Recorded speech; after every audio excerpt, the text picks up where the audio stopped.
கர்த்தருடைய வார்த்தைக்கு செல்வோம். கடந்த பல வாரங்களாக யெகோவா ரோஹி என்ற தலைப்பிலே ஒரு தொடர் போதனையை நாம் பார்த்து கொண்டு வருகிறோம். இதை சங்கீதம் 23 நாம் பார்த்து கொண்டு வருகிறோம். திருப்பிக் கொள்வோம். சங்கீதம் 23ஆம் சங்கீதம் 1ஆம் வசனம் முதல் 6ஆம் வசனம் வரைக்கும் எல்லாரும் நாம் சேர்ந்து வாசிப்போம். கர்த்தர் என் மேய்ப்பராயிருக்கிறார், நான் தாழ்ச்சி அடையேன். அவர் என்னை புல்லுள்ள இடங்களில் மேய்த்து அமர்ந்த தண்ணீர்கள் அண்டையில் என்னை கொண்டு போய் விடுகிறார். அவர் என் ஆத்துமாவை தேற்றி தம்முடைய நாமத்தின் நிமித்தம் என்னை நீதியின் பாதைகளில் நடத்துகிறார். நான் மரண இருளின் பள்ளத்தாக்கிலே நடந்தாலும் பொல்லாப்புக்கு பயப்படேன். தேவரீர் என்னோட கூட இருக்கிறீர். உமது கோலும் உமது தடியும் என்னை தேற்றும். என் சத்துருக்களுக்கு முன்பாக நீர் எனக்கு ஒரு பந்தியை ஆயத்தப்படுத்தி என் தலையை எண்ணெயால் அபிஷேகம் பண்ணுகிறீர். என் பாத்திரம் நிரம்பி வழிகிறது. என் ஜீவனுள்ள நாளெல்லாம் நன்மையும் கிருபையும் என்னை தொடரும். நான் கர்த்தருடைய வீட்டிலே நீடித்த நாட்களாய் நிலைத்திருப்பேன். எல்லாரும் ஜெபிப்போம். எங்கள் அன்பின் பிதாவே, கர்த்தராகிய இயேசு நாமத்தில் உம்முடைய சமூகத்தில் நாங்கள் வருகிறோம். மனுஷன் அப்பத்தினால் மாத்திரமல்ல, கர்த்தருடைய வாயிலிருந்து புறப்படுகிற ஒவ்வொரு வார்த்தையினாலும் பிழைப்பான் என்று சொன்னீரே கர்த்தாவே. பிழைப்புக்கேற்ற வார்த்தைகளை இந்த மாலை வேளையிலே நீர் எங்களுக்கு அனுப்பி அருளுவீராக. வெளிப்பாடாய் வெளிச்சமாய் மாற்றுவீராக. இயேசு நாமத்தில் பிதாவே, ஆமென். இந்த சங்கீதத்தை தான் நாம் தொடர்ந்து பல வாரங்களாக பார்த்து கொண்டு வருகிறோம். அது மட்டுமல்ல, கடந்த வாரத்திலே நாம் எதை பார்த்தோம் என்று சொன்னால் 5ஆம் வசனத்தின் 2ஆம் பகுதியை நாம் பார்த்தோம். என் தலையை எண்ணெயால் அபிஷேகம் பண்ணுகிறீர். என் தலையை எண்ணெயால் அபிஷேகம் பண்ணுகிறீர். எல்லாம் சொல்லுங்க. என் தலையை எண்ணெயால் அபிஷேகம் பண்ணுகிறீர். என் தலையை எண்ணெயால் அபிஷேகம் பண்ணுகிறீர். இந்த வசனத்தை நாம் புரிந்து கொள்ள வேண்டும் என்று சொன்னால் ஆடுகளையும் மேய்ப்பனையும் நாம் புரிந்து கொள்ள வேண்டும் என்பதை போன வாரத்திலே நாம் பார்த்தோம். கோடை காலத்திலே பார்த்தீர்கள் என்று சொன்னால் இந்த ஆடுகளுக்கு இருக்கக்கூடிய முதல் பிரச்சனை என்னவென்று சொன்னால் பூச்சிகளின் தொல்லை. இந்த பூச்சிகள் என்ன பண்ணுமாம்? இந்த பூச்சிகள் ஆட்டினுடைய மூக்குக்குள்ளாக அங்கே வந்து நுழைந்து அங்கே வந்து முட்டையிட்டு குஞ்சை பொரித்து அது பெருகி பிறகு அந்த ஆட்டினுடைய தலைக்குள்ளாக சென்று அதனுடைய தலையை குடைந்து கொண்டிருக்குமாம். அதனுடைய தலையை, இந்த ஆட்டினுடைய தலையை பிச்சு பிடுங்கி கொண்டிருக்குமா. எனவே பாருங்க, இதற்கு மேய்ப்பன் என்ன பண்ணுவான் என்று சொன்னால், இதற்கு மேய்ப்பன் பாருங்க, இதற்கென்று வைத்திருக்கக்கூடிய அந்த ஆயின்மெண்டை, அந்த எண்ணெயை, அந்த மருந்தை கொண்டு வந்து அந்த ஆட்டினுடைய தலைப்பகுதியிலேயும் குறிப்பாக ஆட்டினுடைய அந்த மூக்கு பகுதியிலேயும் நன்றாக அந்த ஆயின்மெண்டை, அந்த எண்ணெயை, அந்த மருந்து என்ன செய்வானாம்? தடவி விடுவானாம். அதனால தேய்த்து விடுவானாம். இந்த எண்ணெயை தேய்த்த உடனேயே இந்த ஆடுகளுக்குள்ளே ஒரு பெரிய மாற்றம் உண்டாகிறது. என்ன மாற்றம் உண்டாகிறது என்று சொன்னால், பதறி ஓடுவதை நிறுத்திவிட்டு நன்றாக சாப்பிட்டு நன்றாக இளைப்பாறுமாம், நன்றாக படுத்து இது உறங்குமாம். கவனிங்க, இதை போலத்தான் நம்முடைய வாழ்க்கையிலும் கூட சில பிரச்சனைகள், சில போராட்டங்கள், சில துன்பங்கள், சில உபத்திரவங்கள் என்ன பண்ணுகிறது என்று சொன்னால் நம்முடைய மனதை குடைந்து கொண்டிருக்கிறது. நம்முடைய மனதை குடைந்து கொண்டு நம்முடைய நிம்மதியை என்ன செய்கிறது? அவைகள் கெடுக்கிறது. நம்முடைய தூக்கத்தை கெடுக்கிறது, நம்மளை அலக்கடிக்கிறது. சில சமயங்கள்ல தலை அப்படி பிச்சுக்கலாம் போல இருக்குது இல்லையா? தலைய பிச்சு எரிஞ்சலாம் போல இருக்குது. ஏன்னா இந்த பிரச்சனை மண்டையை போட்டு என்ன செய்யுது? கொடையுது, டார்ச்சர் பண்ணுது, ஒரே பிரஷர் பண்ணுது. அப்படிப்பட்ட பிரச்சனை என்ன செய்யாது இருக்குது. எனவே பாருங்க, இப்படிப்பட்ட நேரங்களிலே நம்முடைய தேவன் என்ன பண்ணுகிறார் என்று சொன்னால், பரிசுத்த ஆவியானவரை கொண்டு நமக்குள்ளே கிரியை செய்கிறார். பரிசுத்த ஆவியானவரை கொண்டு நமக்குள்ளே கிரியை செய்கிறார். எதற்காக என்று சொன்னால், இந்த மன உளைச்சலிலிருந்து, இந்த டார்ச்சரிலிருந்து, இந்த போராட்டத்திலிருந்து, இந்த பிரச்சனையிலிருந்து நம்மை மீட்டெடுக்க, நம்மை பாதுகாக்க, நம்மை ரட்சிக்க பரிசுத்த ஆவியானவரை கொண்டு நமக்குள்ளாக என்ன செய்கிறார்? கிரியை செய்கிறார். அந்த ஆட்டுக்கு அந்த ஆயின்மெண்டை போடுவதை போல பரிசுத்த ஆவியானவர் நமக்குள்ளே கிரியை செய்கிற வேளையிலே நமக்குள்ளே ஒரு பெரிய இளைப்பாறுதல், நமக்குள்ளே ஒரு பெரிய நிம்மதி, நமக்குள்ளே ஒரு பெரிய சந்தோஷம், ஒரு இளைப்பாறுதல் உண்டாகிறது. பிறகு என்ன செய்யறோம்? போய் நிம்மதியை படுத்து தூங்குறோம். அப்படி யாரெல்லாம் அனுபவிச்சிருக்கிறீங்க? நிறைய டைம் என்ன செஞ்சிருக்கோம், நம்ம அனுபவிச்சிருக்கிறோம். பல விதத்துல பாருங்க, பிரச்சனை வந்து அலை மோதுது, மண்டையை போட்டு கொடையுது, ஆண்டவர் என்ன பண்றதுன்னு தெரியலையே. அந்த நேரத்தில் பாருங்க, பரிசுத்த ஆவியானவர் செய்றார், நமக்குள்ளே கிரியை செய்து அந்த எண்ணெயை போட்டு என்ன செய்கிறார், நம்மை ஆற்றுகிறார், நமக்கு சமாதானத்தை என்ன செய்கிறார், அருளுகிறார். பாருங்க, அப்படி கிரியை செய்யற வேளையிலே நமக்குள்ளே சந்தோஷமும் சமாதானமும் நிம்மதியும் நிறைவும் அன்பும் என்ன செய்கிறது, உற்பத்தி பண்ணப்படுகிறது என்பதை நாம் போன வாரத்திலே பார்த்தோம். சரி, இன்றைக்கு 5ஆம் வசனத்தின் 2ஆம் பகுதியை பார்க்க போகிறோம். இன்றைக்கும் கூட அதை நான் பார்க்க போகிறேன். இன்னொரு காரியத்தை போன வாரத்தில் நாம் வந்து சொல்லாம டைம் இல்லைன்னு சொல்லி பாருங்க, அதை நான் வந்து நிறுத்தி வைத்திருந்தேன். அதை இன்றைக்கு நான் பார்க்க போகிறோம். இந்த 5ஆம் வசனத்தின் 2ஆம் பகுதி, என் தலையை எண்ணெயால் அபிஷேகம் பண்ணுகிறீர். எல்லாரும் காரணம் வைத்து சொல்லுவோம், என் தலையை எண்ணெயால் அபிஷேகம் பண்ணுகிறீர். என் தலையை என்ன செய்கிறீர், அபிஷேகம் பண்ணுகிறீர். அந்த ஆடுகளுக்கு எண்ணெயை போட்டு தடை விடுறத போல தேவன் என்ன பண்றாரு, பரிசுத்த ஆவியானவர் நம்முடைய மனதிலே நம்முடைய உள்ளத்தில் என்ன செய்கிறார், கிரியை செய்கிறார். கவனிங்களே, கோடை காலத்திலே ஆடுகளுக்கு 2 முக்கியமான பிரச்சனை இருக்கிறது. அது ஒரு பிரச்சனை தான் போன வாரத்தில் பார்த்தோம், இந்த பூச்சிகளுடைய தொல்லை. பூச்சிகளுடைய தொல்லை இந்த கோடை காலத்திலே ஆடுகளுக்கு இருக்கக்கூடிய இன்னொரு பிரச்சனை என்னவென்று சொன்னால், அது ஆடுகளுக்கு இருக்கக்கூடிய தோல் வியாதி. என்னது?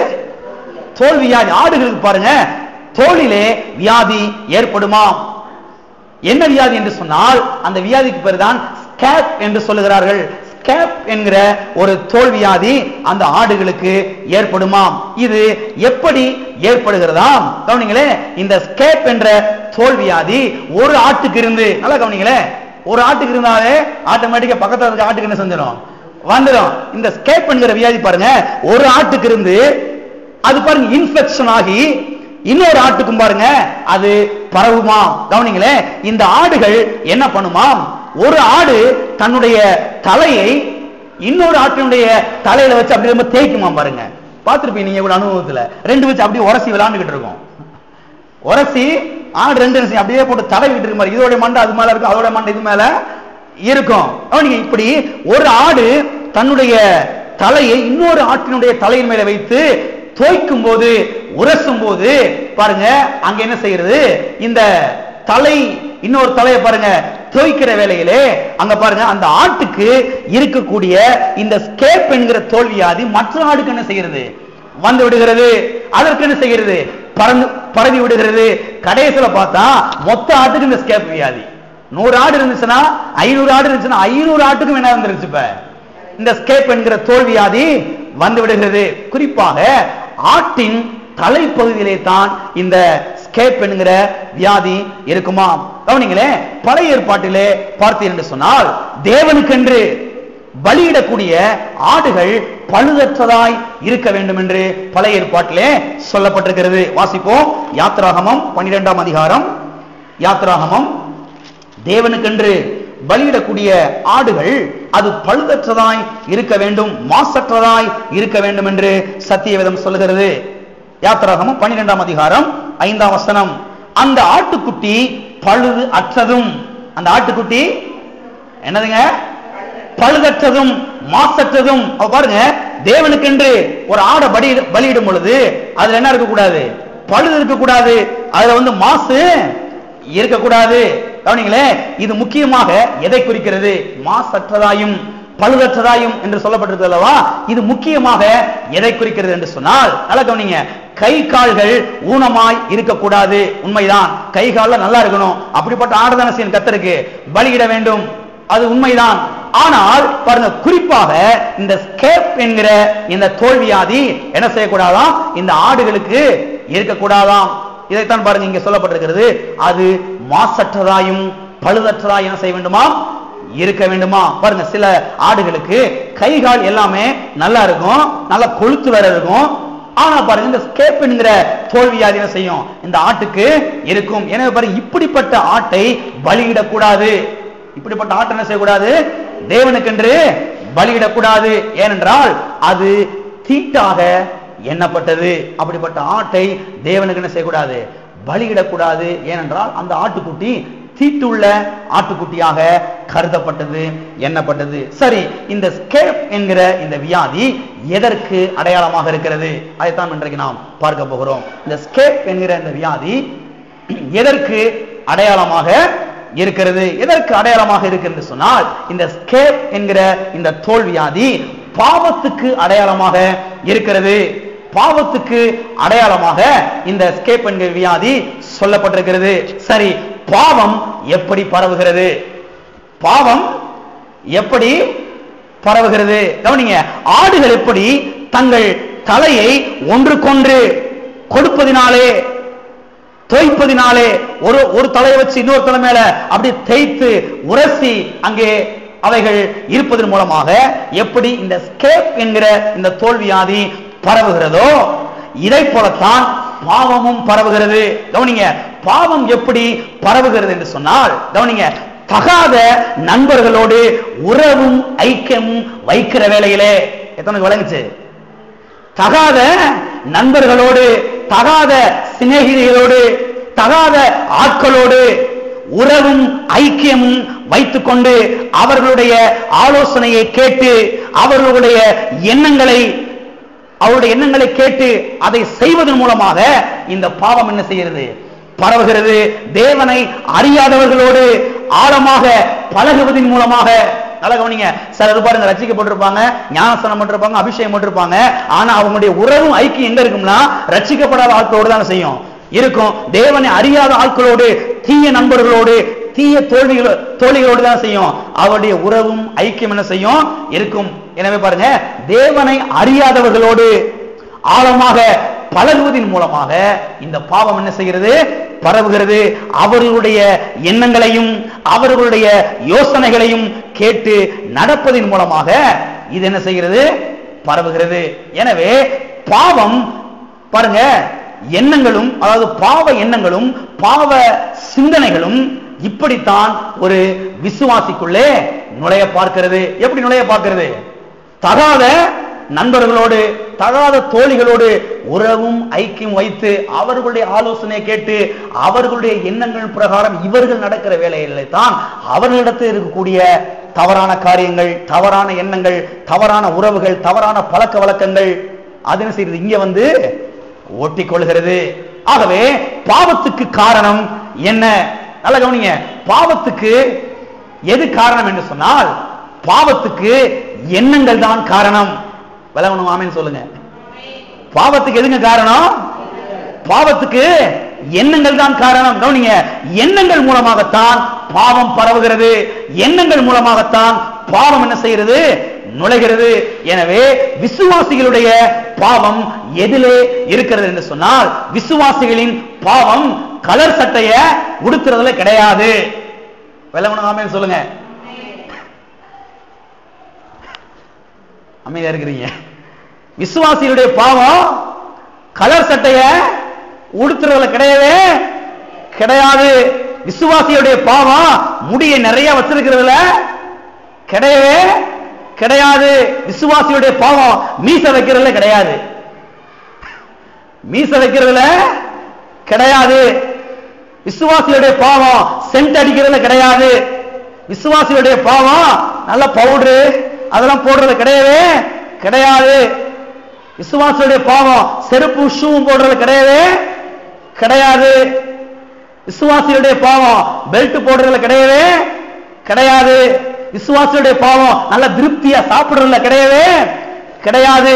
பாவம் எதில் இருக்கிறது என்று சொன்னால், பாவம் எண்ணங்களிலே இருக்கிறது. ஆமென். பாவம் எங்க இருக்குது? எண்ணங்களிலே இருக்கிறது. வேற எதுவும் கிடையவே கிடையாது. ஆனா பாருங்க, சபையில தவற போதிச்சுட்டாங்க. என்ன போதிச்சுட்டாங்க? நீ என்ன உடுத்தணும்? வெள்ளதான் உடுத்தணும். நீ செருப்பு போடக்கூடாது, ஷூ போடக்கூடாது, சென்ட் போடக்கூடாது, பவுடர் போடக்கூடாது, சோப்பு போட்டு குளிக்க கூடாது, நீ பெல்ட் போடக்கூடாது. நீ பெல்ட் போட்டா பரலோகம் போக மாட்ட, பரலோகம் போக மாட்ட. கவனிங்க, பாவம் வந்து இதுல கிடையாதுங்க. பாவம் எதுல இருக்குது?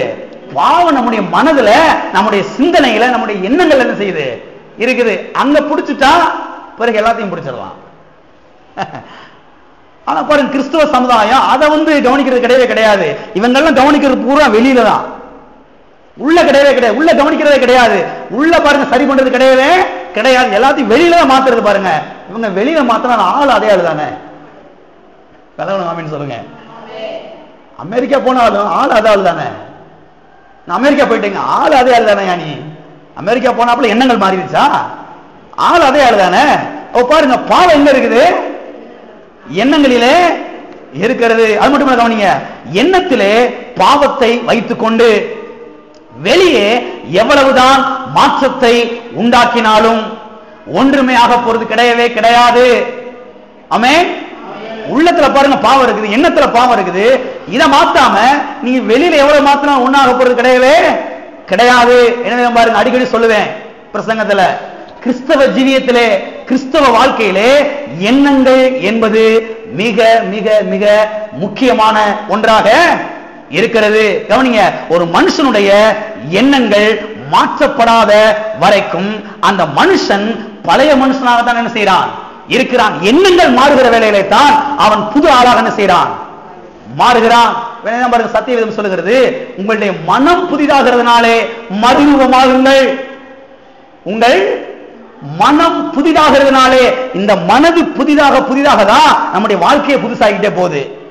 இந்த எண்ணங்கள் மாறாத பட்சத்துல நம்முடைய வாழ்க்கையில் எது மாறவே மாறாது. அதே குப்பனா அதே சுப்பனா தான் இருப்போம் நம்ம. எண்ணங்கள் மாறலைனா, எண்ணங்கள் மாறுகிற வேலையில தான் என்ன செய்கிறது? வாழ்க்கை மாறுகிறது. எனவேதான் பாருங்க, சத்தியவேதம் சொல்லுகிறது, உங்களுடைய மனம் புதிதாகிறதுனாலே, இந்த மனது எந்த அளவுக்கு புதுசாகிக்கிட்டே வருதோ அந்த அளவுக்கு நம்முடைய வாழ்க்கை புதுசாகிட்டே வருது, நம்முடைய குடும்பம் புதுசாகிட்டே வருது, நம்முடைய வியாபாரம், நம்முடைய தொழில், நம்முடைய பிசினஸ் எல்லாம் என்ன செய்யுது? வித்தியாசம் மாற ஆரம்பிக்குது. எப்ப? எண்ணங்கள் மாறுகிற வேளையிலே. ஆமென். வாசிப்போம், ரோமருக்கு எழுதின நிருபம் 12ஆம் அதிகாரம் 2ஆம் வசனம். ஓகே, இந்த வசனத்துடைய கடைசி பகுதி வாசிக்கிறேன், கவனிங்க. உங்கள் மனம் புதிதாகிறதுனாலே மறுரூபமாகுங்கள். உங்கள் மனம் புதிதாகிறதுனாலே. எது புதிதாகிறதுனாலே? மனம், மனது, சிந்தனை, எண்ணங்கள், சிந்தனை மண்டலம் இது மாறும் பொழுதுதான் வாழ்க்கை என்ன செய்ய போகிறது? மாற போறது. நல்லா கவனிங்க, இயேசுவை ஒரு மனுஷன் ஆண்டவராக ஏற்றுக்கொள்கிற வேளையிலே எது மாறுதுன்னா, ஆவி மனுஷன் மாறுகிறான், இருதயம் மாறுகிறது, உள்ளான மனுஷன் மாறுகிறான். ஆனால் மனது மாறுறது கிடையவே, அது அப்படியே தான் இருக்குது. அது பழசாதான செய்யுது இருக்குது. ஆள் ரசிக்கப்பட்டாச்சு, ஆனா பழையபடியே செய்ய ஓடுது காலு வேகமா. பழைய மாதிரியே வாழ்றதுக்கு என்ன செய்யுது? எண்ணம் ஓடுது. ஆனா ஆள் ரசிக்கப்பட்டிருக்கிறாங்க, இயேசுவை ஏற்றுக்கொண்டிருக்கிறாங்க. இன்னைக்கு மரிச்சா பரலோகம் போயிடுவாங்க, அதுல எந்த சந்தேகம் கிடையாது. ஆனா பாருங்க, எண்ணங்கள் என்ன செய்யல? என்னமோ மாறல. இங்க சொல்லப்பட்டிருக்கு பாருங்க, மனம் புதிதாகிறதுனாலே மறுரூபமாகுங்கள். மறுரூபம். பக்கத்துல கையப்படி சொல்லுங்க, பக்கத்துல கையப்படிங்க, முகத்தை பார்த்து சொல்லுங்க. உங்கள் மனம் புதிதாகிறதுனாலே மறுரூபமாகுங்கள். உங்கள் மனம் புதிதாகிறதுனாலே மறுரூபமாகுங்கள். அப்ப முதல்ல எது மாறணும்? மனது மாறணும், எண்ணங்கள் மாறணும், சிந்தனைகள் மாறணும். அது மாறும் பொழுது ஆட்டோமேட்டிக்கா வாழ்க்கை மாறிடும், வாயு மாறிடும், எல்லாம் மாறிடும், எல்லாம் மாறிடும். அதனாலதான் பாருங்க, இந்த எண்ணெயை போட வேண்டியது கொஞ்சம். என் தலை எண்ணெயால் அபிஷேகம் பண்ணுகிறீர். இந்த ஆட்டுக்கு எப்படி அந்த ஆயின்மென்ட் போட்டு அந்த மேய்ப்பன் தடை விடுகிறானோ, இதை போல பரிசுத்த ஆவியானவர் நமக்குள்ள என்ன செய்கிறார்? கிரியை செய்கிறார். கிரியை செய்து பாருங்க, காரியங்கள் என்ன செய்கிறார்? மாற்றுகிறார். எனவே பாருங்க, ஒரு மனுஷனுடைய எண்ணங்கள் மாற்றப்படாத வரைக்கும் அந்த மனுஷன் பழைய மனுஷனாக தான் செய்கிறான், இருக்கிறான். எனவே பாருங்க, கிறிஸ்தவ ஜீவியத்திலே எண்ணங்கள் என்பது மிக மிக முக்கியம். எண்ணங்கள் மறுரூபமாக வேண்டும், எண்ணங்கள் புதிதாக்கப்பட வேண்டும். ஒரு முறை பாருங்க, ஒரு பெந்தைக்கோஸ்தே வீட்டார் பாருங்க, பெண்ணு பார்க்க போனாங்க, மகனுக்கு பெண்ணு பார்க்க போயிருக்கிறாங்க. பெந்தைக்கோஸ்தே ஆளுக்குனா உங்களுக்கு தெரியும், நகை போட மாட்டாங்க. இப்படிப்பட்ட ஆட்கள் என்ன செய்யறாங்க? தன்னுடைய மகனுக்கு பெண்ணு பார்க்கறதுக்கு ஒரு வீட்டுக்கு போனாங்களாம் பாருங்க. போய் பேசிக்கிட்டே இருந்தாங்களா, சில காரியங்களா சொல்லிக்கிட்டே இருந்தாங்களா. சரின்னு சொல்லிட்டு, சரி வாங்க விஷயத்துக்கு வருவோம் அப்படின்னு சொல்லி வந்தாங்களா பாருங்க. அப்ப பாருங்க, இந்த மாப்பிள்ளை வீட்டார் சொன்னாங்களா, திருமணத்துல பெண்ணுக்கு எவ்வளவு நகை போடுவீங்களோ அந்த நகையை போடாம அதுக்குரிய பணத்தை என்ன செய்யுங்க? என்ன செஞ்சிருங்க? மொத்தமா நீங்க கொடுத்துருங்க. நகையை போடுறதுக்கு பதிலாக என்ன பண்ணிருங்க? ரொக்கமான செஞ்சிருங்க, கொடுத்துருங்க அப்படின்னு சொல்லி அவங்க சொன்னாங்களா பாருங்க. நல்லா கவனிங்க. கழுத்துல இருக்கிற நகனம் போயிருக்க தவிர ஆனா உள்ளத்துல இருக்கிற ஆசை என்ன செய்யல என்னமோ எதாங்க விளங்குச்சு.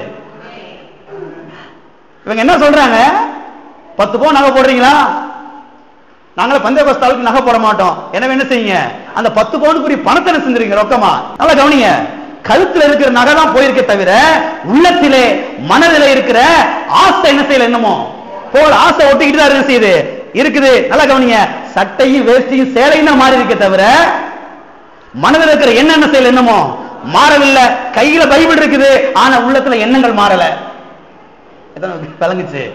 கையில பைபிள் இருக்குது, வசனத்தை எடுத்து அப்படி பயங்கரமா பேசுவாங்க பாருங்க, ஆனா உள்ளத்துல எண்ணத்துல என்ன செய்யல மாற்றங்கள் என்ன செய்யல என்னமோ வரல.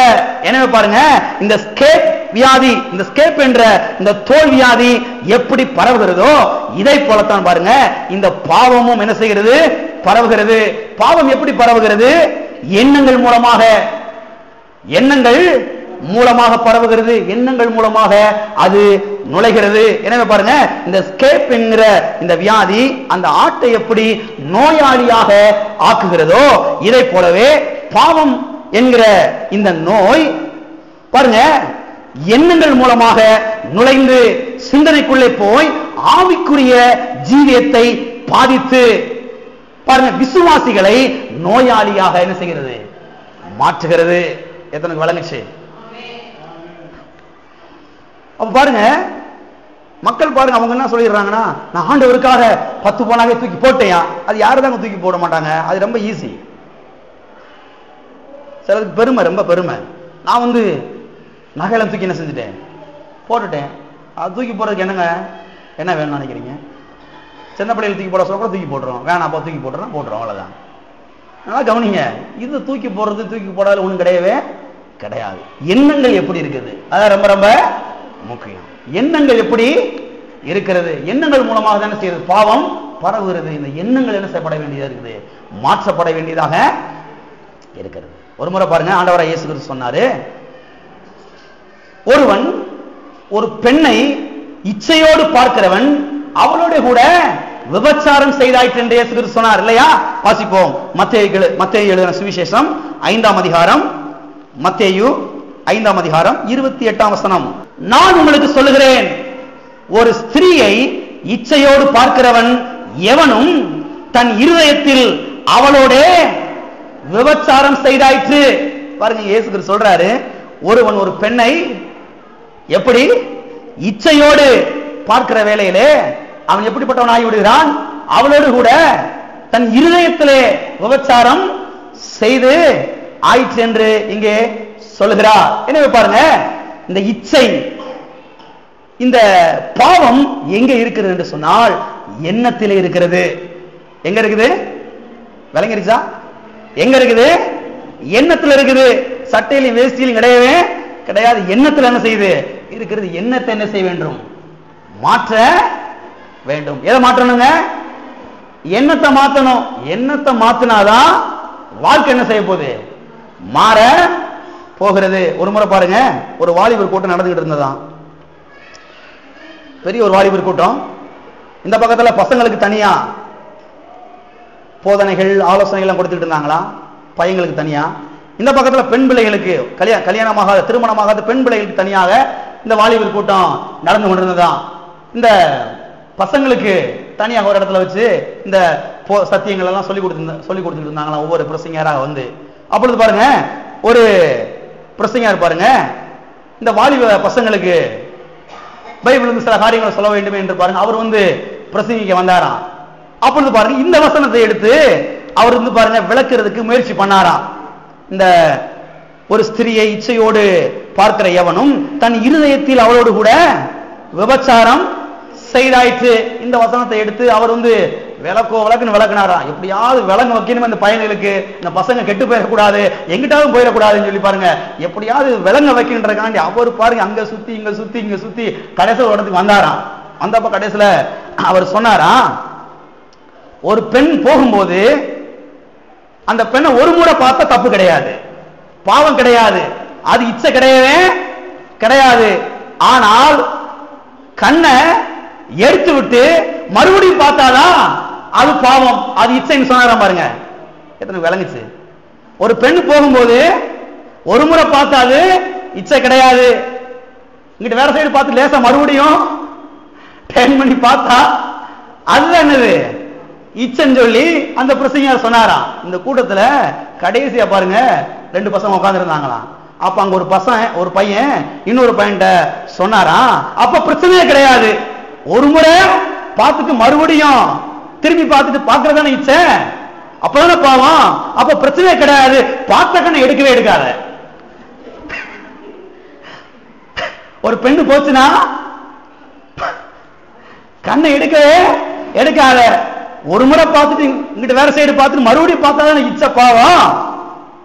ஆனா ஒரு முறை பார்த்துட்டு மறுபடியும் கண்டினியூவா நீ பார்க்கறது பிரச்சனை கிடையாது கிடையாதுன்னு ஒரு பையன் சொன்னா பாருங்க. பசங்க அவ்வளவு தெளிவா இருக்காங்க பாருங்க பிரசங்கியார்களை விட. அதனால பாருங்க நல்ல பிரசங்கியார் வேணும், நல்ல தெளிவா சொல்லி கொடுக்குற ஆளு வேணும், என்னத்தையாவது சொல்லிடக்கூடாது. ஏன்னா பசங்க ரொம்ப தெளிவா செய்யறாங்க இருக்கிறாங்க. கவனிங்க, பார்க்கும்போது இதான் நீங்க கவனிக்கணும், பார்க்கறது தப்பு கிடையாது, நல்லா கவனிங்க. பார்க்கும்போது எப்படிப்பட்ட எண்ணத்தோடு பார்க்கிறோம் அதுதான் முக்கியம். எத்தனை விளங்குச்சு? பார்க்கும்போது எப்படிப்பட்ட எண்ணத்தோடு பார்க்கிறோம், எந்த எண்ணத்தோடு பார்க்கிறோம் அது ரொம்ப முக்கியம். அடுத்து எப்படி பார்க்கிறோம், இதுக்கு விளக்கம் தேவையில்லை நினைக்கிறேன். எப்படி பார்க்கிறோம் அது ஃபர்ஸ்ட். ரெண்டாவது எந்த எண்ணத்தோடு என்ன செய்யறோம் பார்க்கிறோம். ஆணு பெண்ணை பார்த்தாலும் சரி, பெண் ஆணை பார்த்தாலும் சரி, எந்த எண்ணத்தோடு பார்க்கிறோம், எப்படிப்பட்ட எண்ணத்தோடு பார்க்கிறோம் என்பதுதான் முக்கியம். ஏனென்றால் எண்ணத்திலே தான் பாவம் என்ன செய்கிறது இருக்கிறது.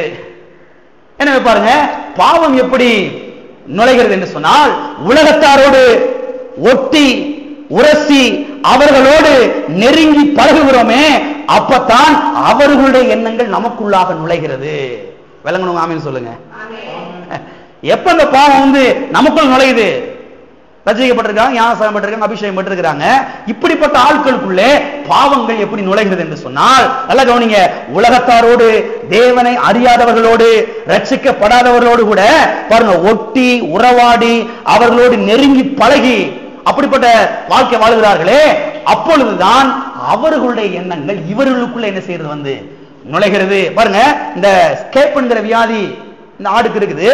இந்த ஆடு என்ன பண்ணுது, இன்னொரு ஆட்டு மேல போய் என்ன செய்யுது, மண்டை வச்சு நல்லா உரசுது, உரசி தேய்க்குது. தேய்க்கிற வேலையில இந்த ஸ்கேப் என்கிற வியாதி அந்த ஆட்டுக்கு என்ன செஞ்சிருது வந்துருது. இதை போலதான் பாருங்க இங்கேயும் கூட இவங்க ரட்சிக்கப்பட்டிருக்கிறாங்க, இவங்க ஆண்டவரை ஏற்றுக்கொண்டிருக்கிறாங்க, இவங்க நல்லா வாழ விரும்புறாங்க.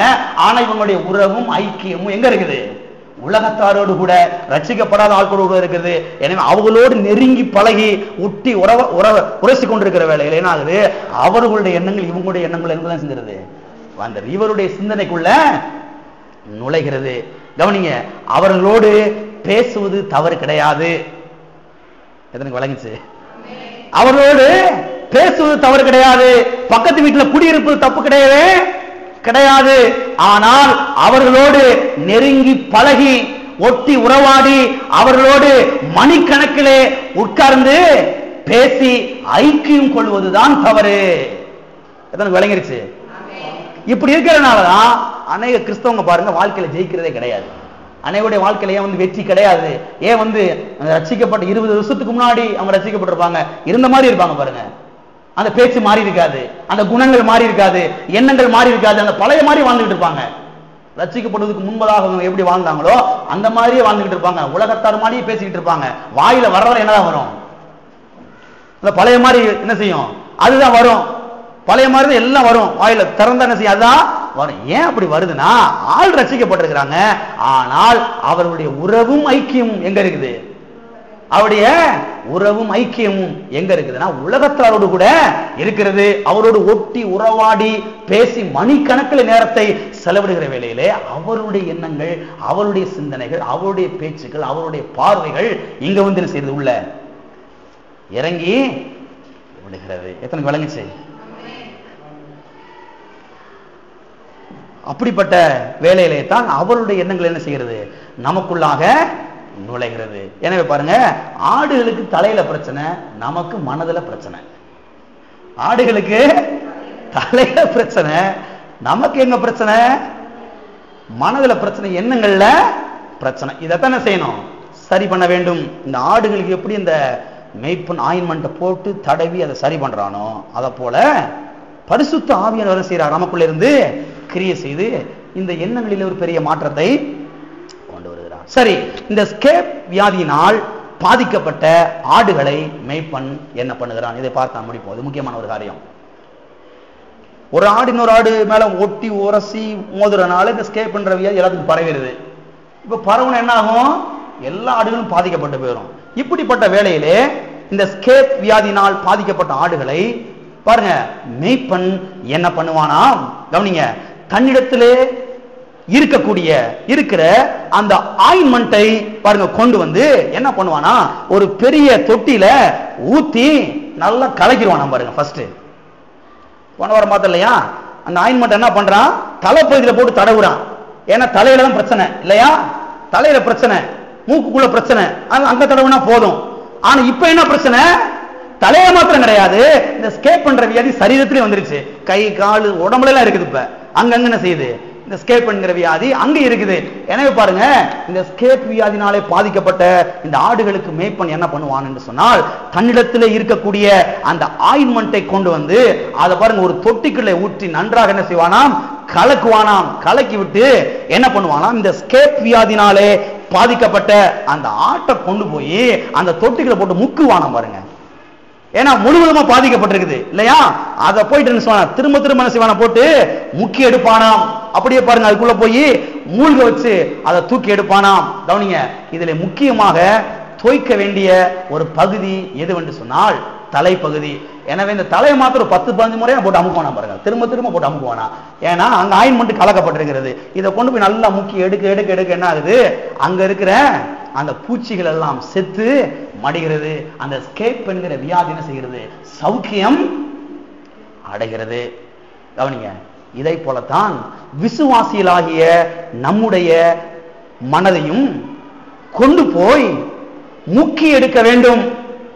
எதை முக்கி எடுக்கணும், நம்முடைய மனதை, நம்முடைய சிந்தனையை, நம்முடைய எண்ணங்களை, நம்முடைய ஆத்துமாவை என்ன செய்யணும், போய் முக்கி எடுக்க வேண்டும். நல்லா அதுல ஊற வைக்கணும். நம்ம பாசல சொன்னா அப்படிதான், நல்லா என்ன செய்யணும், ஊற சுண்டக்கடலை ஊற வச்ச மாதிரி சகோதரில் ஊற வைக்கிறாங்களே, நல்ல மணிக்கணக்கில் ஊறினா நல்லா புஷ்ஷுன்னு வருது. அப்படி ஊற வைக்கிற மாதிரி இந்த மனதை என்ன செய்யணும், நல்லா கொண்டு போய் ஊற வைக்கணும், நல்லா மூழ்க வைக்கணும், முக்கி எடுக்கணும். சரி, எதை முக்கி எடுக்கணும், மனதை முக்கி எடுக்கணும், தலையை முக்கி எடுக்கணும். எதுல முக்கி எடுக்கணும், ஆட்டை கொண்டு போய் அங்க முக்கியாச்சு. எங்க ஆயின்மெண்ட்டை கொண்டு வந்து தொட்டிகளை ஊத்தி நல்லா கலக்கி, இப்ப தண்ணி நல்லா ஆயின்மெண்ட்லாம் கலங்கி நல்லா ஃபுல்லா இருக்குது. ஆடை அப்படியே பிடிச்சி உள்ள தூக்கி போட்ட வேண்டியதான். உள்ள ஆடை அப்படி உள்ள பிடிச்சு தூக்கி போட்டு நல்லா முக்கி எடுத்து விட்டா ஸ்கேப் என்கிற வியாதி, தோல் வியாதின்னு செஞ்சிடும், மறைஞ்சே போயிரு, சுகம் உண்டாயிரும். இதை போலதான் பாருங்க, நம்முடைய மனதை என்ன செய்ய வேண்டியது இருக்குது, முக்கி எடுக்க வேண்டியது இருக்குது. எதுல முக்கி எடுக்கணும், எதுல முக்கி எடுக்கணும்னா கர்த்தருடைய வார்த்தைக்குள்ள முக்கி எடுக்கணும். கர்த்தருடைய வார்த்தைக்குள்ளே முக்கி எடுக்க வேண்டும். எது வரைக்கும் முக்கி எடுக்கணும், எது வரைக்கும் முக்கி எடுக்கணுங்க, நம்முடைய எண்ணங்கள் மாறுகிற வரைக்கும் அதுல முக்கி எடுக்க வேண்டும். நம்முடைய மனது மறுரூபமாகிற வரைக்கும் அதுல முக்கி எடுக்க வேண்டும். வசனம் நமக்குள்ளே வெளிப்பாடாக மாறுகிற வரைக்கும் அதுல என்ன செய்ய வேண்டும், நம்முடைய மனதை முக்கி எடுக்க வேண்டும். சரி, நம்மை வசனம் என்கிற இந்த தண்ணீருக்குள்ளே முக்கி எடுப்பது யார், வசனம் என்கிற தண்ணிக்குள்ள நம்மள முக்கி எடுக்கிறது யார், யார் என்று சொன்னால் பரிசுத்த ஆவியானவர். பரிசுத்த ஆவியானவர் தான் நம்மை அன்றாடம் வசனம் என்கிற தண்ணிக்குள்ள முக்கி எடுக்கிறாரு. எத்தனை அனுபவிச்சிருக்கீங்க தெரியல. ஒவ்வொரு முறையும் வேதத்தை வாசிக்கும் பொழுது என்ன மறுரூபமாகிட்டே போகுது. ஐயோ, நான் இப்படி இல்ல பேசி வாழ்ந்துகிட்டு இருக்கிறேன், நான் இப்படி தாறுமாறால பேசிக்கிட்டு இருக்கேன், என் வாயை சரி பண்ணணுமே, நான் இப்படி தவறா சிந்திச்சு கொண்டிருக்கிறேன், நான் இப்படி சிந்திக்க கூடாது, இனிமேல் இப்படி சிந்திக்கணும் என்று பாருங்க. எப்ப வருது, வேதத்தை வாசிக்கிற வேளையிலே. அப்ப பாருங்க, பரிசுத்த ஆவியானவர் என்ன பண்றாரு, நம்ம இந்த வசனம் என்கிற தண்ணிக்குள்ள முக்குன்னு முக்கி எடுக்கிறாரு. அப்படி முக்கி எடுக்கிற நல்லதா தப்பா? நல்லதுங்க.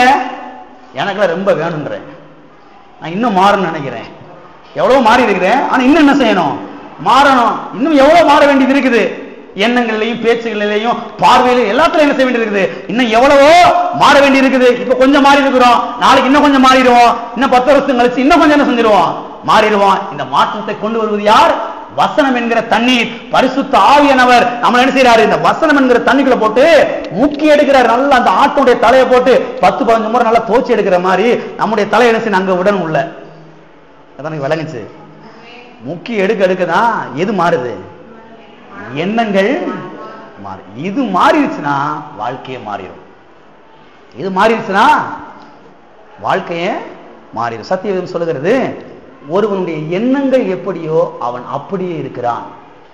ஒருவனுடைய எண்ணங்கள் எப்படியோ அவன் அப்படியே இருக்கிறான். நல்லா கவனிங்க, ஒரு மனுஷனுடைய எண்ணத்துக்கு மேலாகவும் என்னால போக முடியாது, அவனுடைய எண்ணத்துக்கு கீழாகவும் போக முடியாது. வீட்டில் நல்லா சிந்திச்சு பாருங்க. ஒருவனுடைய எண்ணத்துக்கு மேலாகவும் அவனால போக முடியாது, அவனுடைய எண்ணத்துக்கு கீழாகவும் போக முடியாது. அவனுடைய எண்ணங்கள் எந்த லெவல்ல இருக்குதோ அதே லெவல்ல அவனுடைய வாழ்க்கையும் இருக்கும். அவனுடைய வாழ்க்கையும் சில சமயங்களை யோசிப்பேன், ஏன் அவங்க அப்படி இருக்கிறாங்க, ஏன் அவங்க அப்படி இருக்காங்க, அவனுடைய எண்ணங்கள் அப்படி, அவங்க எண்ணங்கள், அவங்க என்ன அப்படி இருக்கனால அவங்க அப்படி இருக்காங்க. இல்ல இல்லைங்க, அவங்க அப்படி இருக்கிறனால அவங்க என்ன இருக்குது, தப்பு. அவங்க அப்படி இருக்கிறனால எண்ணங்கள் அப்படி கிடையாது, அவங்க எண்ணங்கள் அப்படி இருக்கிறனால அவங்க அப்படி என்ன செய்யறாங்க, இருக்கிறாங்க. பாருங்க, எண்ணங்கள் என்ன செய்ய வேண்டியது இருக்குது, மாற வேண்டியது இருக்குது. ஞானஸ்நானம் எடுக்கும்போது தண்ணிக்குள்ள போட்டு முக்கி எடுக்கிற மாதிரி பரிசுத்த ஆவியானவர் என்ன செய்யறாரு, நம்மள அன்றாட வசனம் என்கிற தண்ணீர்ல போய் முக்கி எடுக்கிறாரு. கவனிங்க, இன்றைக்கு இங்க எல்லாரும் இங்க உட்கார்ந்து இருக்கிறீங்க, இப்ப என்ன நடந்துட்டு நினைக்கிறீங்க, உங்களை பரிசுத்த ஆவியான வசனங்கிற தண்ணிக்குள்ள முக்கி எடுத்துக்கிட்டு இருக்கிறாரு. விளங்கிருச்சா? வசனங்கிற தண்ணிக்குள்ள உங்களை முக்கிப்ப எடுத்துக்கிட்டு இருக்கிறாரு. நம்முடைய மனது மறுரூபமாய் கொண்டிருக்கிறது, நம்முடைய மனது புதிதாய் கொண்டு இருக்கிறது. அது மட்டும் இல்ல, ஒவ்வொரு முறையும் நாம் வேதத்தை வாசிக்கிற வேளையிலே பரிசுத்த ஆவியானவர் நம்மை வேத வசனத்தில் முக்கி எடுக்கிறார். முக்கி எடுக்கிற வேளையிலே நம்முடைய மனது என்ன செய்கிறது, மறுரூபம் ஆகிறது. வாசிப்போம் ஒரு வசனத்தை, இந்த வசனத்தை வாசித்து நாம் முடிப்போம். அடுத்த வாரத்தில் மீதத்தை நாம் தொடருவோம். எபேசியருக்கு எழுதின நிருபம், எபேசியர் 5ஆம் அதிகாரம் 26ஆம் வசனம் வாசிக்கிறேன், கவனிங்கள். எபேசியர் 5:26. தாம் அதை திரு வசனத்தை கொண்டு தண்ணீர் முழுக்கினால் சுத்திகரித்து பரிசுத்தமாக்குகிறதற்கும். பாருங்க, இங்கே சொல்லப்பட்டிருக்கிறது, திரு வசனத்தை கொண்டு தண்ணீர் முழுக்கினால் சுத்திகரித்து. தண்ணீர் முழுக்கினால் சுத்திகரித்து. கவனிங்க, இங்கே வசனத்தை தண்ணீருக்கு ஒப்பாக சொல்லப்பட்டிருக்கிறது. நம்ம தண்ணிக்குள்ள அடிக்கடி முங்கி எந்திரிக்கிறோம், சுத்தம் ஆகிறதுக்கு, சரீரத்தை சுத்தம் ஆக்குறதுக்கு. இந்த மனது சுத்தமாக்குறதுக்கு எங்க போய் முக்கணும், திருவசனமாகிய தண்ணீர். எத்தனை விளங்குச்சு? திருவசனமாகிய தண்ணீர் தான் நம்முடைய மனதை, நம்முடைய சிந்தையை சுத்திகரிக்கிறது. நம்மை சுத்திகரிக்கக்கூடிய வல்லமை கர்த்தருடைய வார்த்தைக்கு மட்டுமே இருக்கிறது. நீங்க வேற எங்க கொண்டு போனாலும் இந்த மனதை என்ன செய்ய முடியாது, சுத்திகரிக்க முடியாது. இன்னைக்கு ஜனங்கள் பாருங்க, தியானத்துக்கெல்லாம் போறாங்க, தியானத்துக்கெல்லாம் போறாங்க, போயிட்டு வந்தாலும் மறுபடியும் அதால தான் இருக்கிறாங்க. ஏன் அதான் ஆளா இருக்காங்கன்னா, கவனிங்க, வசனம் மட்டுமே மனுஷனுடைய மனதை சுத்திகரிக்கக்கூடியதாக இருக்கிறது. மற்ற வேற எதுவுமே மனுஷனுடைய மனதை என்ன செய்யாது, சுத்திகரிக்காது. அப்ப பாருங்க, வசனத்துக்கு நாம் நம்முடைய மனதை ஒப்பு கொடுக்க வேண்டும். அப்படி ஒப்பு கொடுக்கிற வேலையிலே தான் பரிசுத்த ஆவியானவர் என்ன பண்ணுகிறார், இந்த வசனம் என்கிற தண்ணிக்குள்ளே நம்ம என்ன செய்யறாரு, முக்கி எடுக்கிறாரு. முக்கி எடுக்கிற வேலையிலே எண்ணங்கள் மாறுகிறது, சிந்தனை மாறுகிறது, மனது மாறுகிறது, ஆத்துமா என்ன செய்கிறது, மறுரூபமாகிறது. உங்கள் மனம் புதிதாகிறதுனாலே மறுரூபம் ஆகுங்கள். அப்ப மனது எப்ப மறுரூபமாகும்?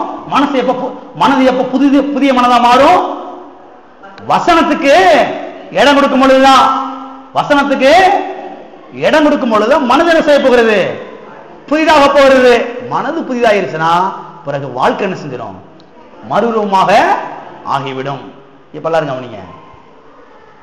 சத்திய வேதத்தை ஆபீஸ்க்கு போகும்போது அல்லது காலேஜுக்கு போகும்போது டியூட்டிக்கு போகும்போது வேக வேகமா எடுத்து என்ன செய்யறது? ஒரு அதிகாரத்தை வாசித்து ஓடிடுறது. அப்படி வாசித்தீங்கன்னா மனது என்ன செய்யாது? மாறவே மாறாது. சிந்தனை மாறவே மாறாது. எத்தனைக்கு விளங்கிச்சு? சில பேர் அவசரமா இன்னைக்கு பைபிள் வாசிச்சாகணும் இல்லையா?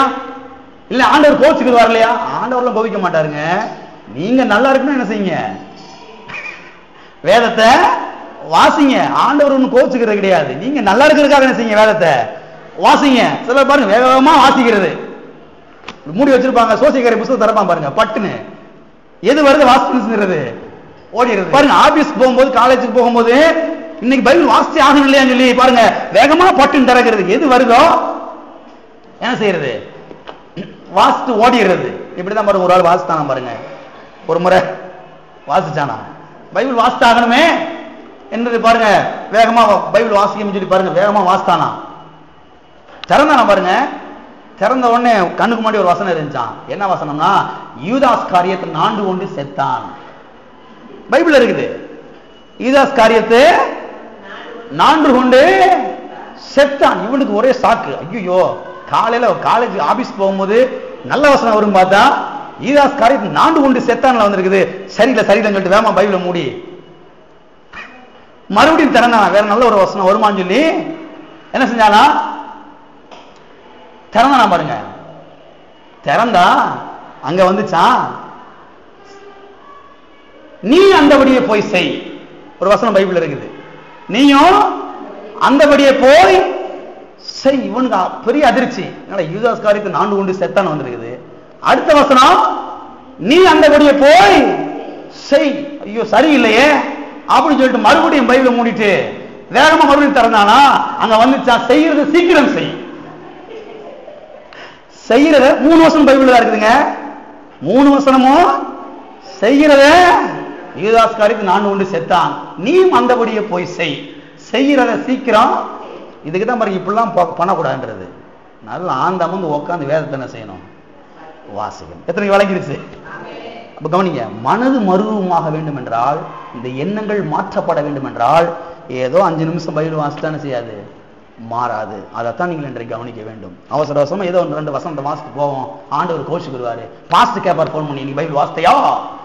அப்படிலாம் நாங்களாம் கேட்கறதே கிடையாது. போன் பண்ணி கேட்கறதே கிடையாது. பைபிள் வாசித்தையா? வாஸ்து கேப்பார் பைபிள் வாசிக்கிற சில ஆட்கள். அப்படி பைபிள் வாசிக்கூடாதுங்க. நல்லா கவனிங்க. எதுக்கு பைபிள் வாசிக்கணும்னா, நம்முடைய எண்ணங்கள் மாற வேண்டும். எது மாறணும்? உங்க எண்ணம் மாறலைன்னா உங்க வாழ்க்கை என்னைக்குமே மாறாது. நல்லா எழுதி நோட்ஸ் எடுக்கிறோம், கரெக்டாக எடுத்து சொல்லு.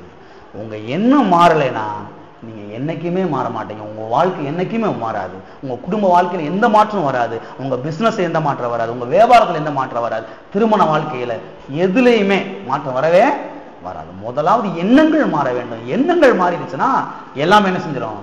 மாற வேண்டும். இந்த எண்ணங்கள் மாற வேண்டும் என்றால் வேதத்தை சும்மா 5 நிமிஷம் 10 நிமிஷம் வாசிச்சா மாறவே மாறாது. 1 மணி நேரம் 2 மணி நேரம் என்ன செய்யணும்? கொஞ்சம் ஒதுக்கி நல்லா வாசிக்கணும். அப்படி வாசிக்கிற வேலையில பரிசுத்த ஆவியானவர் என்ன பண்றாரு? அந்த வசனங்கள் அப்படியே வெளிச்சம் போட்டு காட்டுறாரு. அப்படியே அந்த வசனத்துக்குள்ள அப்படியே மனதை முக்கி எடுக்கிறாரு. அப்படியே முக்கி ஆடை பிடிச்சி தலையை பிடிச்சி 10 முறை முக்கி அப்படியே அந்த ஸ்கேப் வியாதி போறதுக்காண்டி முக்கி எடுக்கிற மாதிரி ஆவியானவர் என்ன பண்றாரு? இந்த வசனங்களை வெளிச்சம் போட்டு காட்டுறாரு. அப்படியே திறந்து காட்டுறாரு.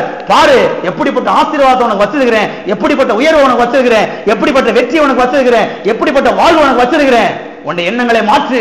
இப்படி பேசு, இப்படி பேசாத, இப்படி நடந்து கொள், இப்படி பாரு, இப்படி பார்க்காத என்று பாருங்க. ஆவியானவர் என்ன பண்றாரு? நம்முடைய மனதை அந்த வசனத்துக்கு முக்கி எடுக்கிறார். எத்தனை பேர் முக்கி எடுக்கிற இடம் கொடுக்க போறீங்க? ஆவியானவருக்கு எத்தனை இடம் கொடுக்க போறீங்க? இடம் கொடுத்தீங்கன்னா நான் சொல்றேன், இன்னைக்கு இருக்கிற மாதிரி உங்க வாழ்க்கை அடுத்த வருஷம் இருக்காது. நான் சேலஞ்ச் பண்ணி சொல்றேன். சும்மா ஏதோ உங்க சொல்லன்றன்னு சொல்லல, நான் சவாலா சொல்றேன், சேலஞ்ச் பண்ணி சொல்றேன். நீங்க டைம் மாத்திரம் ஒதுக்குங்க வேதத்தை வாசிக்கிறதுக்கு. இதுல நீங்க நேரத்தை செலவிட்டீங்கன்னா, நான் சொல்றேன் 2015 2016 வருஷத்துல உங்க லைஃப் இன்னைக்கு இருக்குமா இருக்காது. நீங்களே சொல்லுவீங்க இந்த வாழ்க்கை டோட்டலா மாறி இருக்குது. வியாபாரத்துல, தொழில்ல, பிசினஸ்ல, குடும்ப வாழ்க்கையில, திருமண உறவுல, புருஷன் மனைவிக்குள்ள இருக்கக்கூடிய உறவுல எல்லாத்துலயும் பெரிய சேஞ்ச் உண்டாருக்கு நீங்களே சொல்லுவீங்க. எப்போ வரப்போகுது? எண்ணங்கள் மாறுகிற வேலையில. எண்ணங்கள் எப்ப மாற போகிறது? வசனம் என்கிற தண்ணீருக்கு இடம் கொடுக்கணும். ஆவியானவர் முக்கிய எடுக்கிறதுக்கு இடம் என்ன செய்யணும்? அடுத்த ஒரு அர்த்தம் பார்க்க போறோம். இந்த ஆடுகளுக்கு பாருங்க, முக்கிய எடுக்கணும்னா பிடிக்காதான் பாருங்க. தொட்டிகளை கொட்டியாச்சு, ஆயின்மெண்ட்டை கொட்டியாச்சு, கொட்டி இப்ப முழு ஆடு இவ்வளவு தூக்கி போட்டா ஸ்கேப் வியாதி போக போகுது. இந்த ஆடுகளுக்கு பிடிக்காம பாருங்க. ஒரு ஆடு தூக்கி போட்டு எல்லாரும் ஓடுவோம் பாருங்க, தளர்ந்துருச்சு. ஐயோ போட்டு முக்கிடுவான அந்த மேய்ப்பேன். முக்குன்னா யாருக்கு என்ன செய்யறது? பிடிக்கிறது கிடையவே கிடையாது. நம்ம பாருங்க அப்படிதான் இருக்கிறோம். இந்த எண்ணங்களை கொஞ்சம் மாத்துப்பானா, அப்படி இல்லை, நான் அப்படிதான் இருப்பேன். அப்படிதான் எப்ப நீ நல்லா இருக்கிற அந்த எண்ணத்தை மாத்திக்கப்பா, நான் கிடையாது, மாற்றவே மாட்டேன். அப்படி நம்ம இருக்கோம். ஆடு மாதிரிதான் சில சமயம் நம்மளும் இருக்கிறோம். பாருங்க, இந்த எண்ணங்கள் என்ன செய்ய வேண்டியது இருக்குது? மாற வேண்டியது இருக்கிறது. பரிசுத்த ஆவியானவருக்கு நம்ம என்ன செய்ய வேண்டும்? ஒப்பு கொடுக்க வேண்டும். வசனம் என்கிற திருவசனம் என்கிற தண்ணீரை கொண்டு நம்முடைய மனதை என்ன செய்கிறார்? அவர் சுத்திகரிக்கிறார். சுத்திகரிக்கிற வேளையில மனது என்ன செய்கிறது? மறுரூபமாகிறது, புதிய மனதாக மாறுகிறது. வாழ்க்கை என்ன செய்கிறது? மறுரூபப்படுகிறது. வாழ்க்கையில எல்லா பகுதிகளிலும் என்ன செய்கிறது? வெற்றி உண்டாகும். ஆமே. எல்லாரும் எழுந்திருப்போம், ஜெபிப்போம். அடுத்த வாரத்திலே நாம் தொடர்ந்து பார்ப்போம். எல்லாரும் நம்மை கர்த்தரிடத்தில் ஒப்பு கொடுப்போம். எல்லாரும் எழுந்து நிற்போம். கரங்களை உயர்த்தி, எல்லாரும் கரங்களை உயர்த்தி கர்த்தருக்கு நன்றி செலுத்துவோம். பரிசுத்த ஆவியானவரே, இந்த எண்ணங்கள் மாற வேண்டுமே, என்னுடைய சிந்தனைகள் மாற வேண்டுமே, என்னுடைய பார்வைகள் மாற வேண்டுமே, என்னுடைய பேச்சு மாற வேண்டுமே. கர்த்தாவே, கர்த்தாவே, இந்த ஆடுகளுக்கு இந்த ஸ்கேப் வியாதி நீங்குவதை போல என்னுடைய பழைய எண்ணங்கள் நீங்க வேண்டும் என்னுடைய மனதை விட்டு. கர்த்தாவே, அதுக்கு நான் இடம் கொடுக்கிறேன். பரிசுத்த ஆவியானவரே, அதுக்கு நான் இடம் கொடுக்கிறேன் ஆண்டவரே. அதுக்கு நான் இடம் கொடுக்கிறேன் ஆண்டவரே. கர்த்தாவே, அதற்கு நான் இடம் கொடுக்கிறேன் ஆண்டவரே. எனக்கு உதவி செய்யுங்க ஆவியானவரே. என்னை வசனம் என்கிற தண்ணீர்ல முக்கி எடுங்க ஆண்டவரே. அப்படி தோய்த்து எடுங்க ஆண்டவரே. எல்லாரும் நம்மை ஒப்பு கொடுப்போம், அர்ப்பணிப்போம். என்னை அப்படியே முக்கி எடுங்க ஆண்டவரே உள்ள. கர்த்தாவே, என்னுடைய வாழ்க்கை சிறப்பான வாழ்க்கையாக மாற வேண்டுமே. தரித்திர வாழ்க்கை மாற வேண்டுமே. கடன் பிரச்சனையான வாழ்க்கை மாற வேண்டுமே. சாபமான வாழ்க்கை மாற வேண்டுமே. நோயான வாழ்க்கை மாற வேண்டுமே. தோல்வியான வாழ்க்கை மாற வேண்டுமே.